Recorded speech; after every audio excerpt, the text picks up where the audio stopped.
China's one-day plunge Monday, and slide of 12% last week, has surprised many analysts and is raising questions about the effectiveness of the communist government's massive intervention efforts to prop up the index over the past 2 months.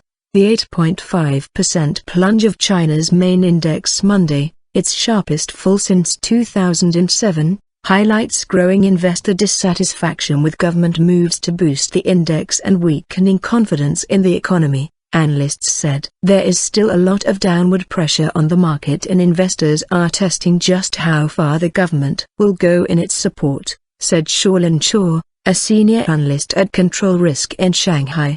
The persistent government intervention that began when the market first started to dive appears to be losing its strength, Chaw said. Chaw said that what is happening now is in part a reflection of the market responding to fundamentals. What happened today is like a perfect storm, Chaw said, adding that the slide is a confluence of different forces such as the weakening Chinese economy, dissatisfaction with government intervention and the turbulence in global markets. Many expected government moves over the weekend, including allowing pension funds to invest in stocks for the first time Monday, to help boost share prices. Since June, when the market slipped more than 30%, the government has been announcing measures to help prop up the index. This includes flooding the market with funds through state-owned enterprises, which resumed their activity on Monday. But both the actions by state-owned enterprises in the market and policy announcements by the government appear to be falling on deaf ears. On Monday, many stocks tumbled by their 10% daily limit,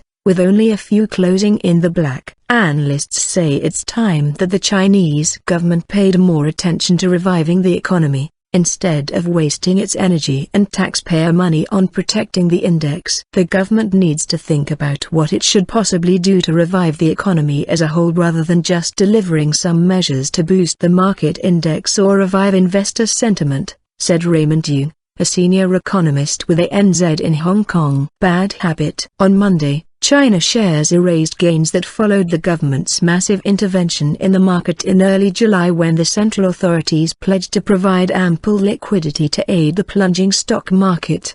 The government's persistent efforts to boost the market since then have created what some analysts have said is a bad precedent because investors are expecting the government to bail out the market every time there is a crisis. Anil Gupta, a business professor at the University of Maryland, questioned the government's wisdom in continually intervening in the market. Gupta argued that by intervening, the government is preventing investors from learning their lessons. Unless you say the intervention will continue, the ending is not going to be pretty, he said. Analysts said the government's persistent intervention in the market is driven by a strong desire to show that everything is under control with the Chinese economy. The government said China's growth is still on target for 2015. At about 7%, but a steady stream of bad news about the economy is raising concerns that the situation is not so favorable. The worsening economy has not only sent shockwaves through markets overseas in recent days,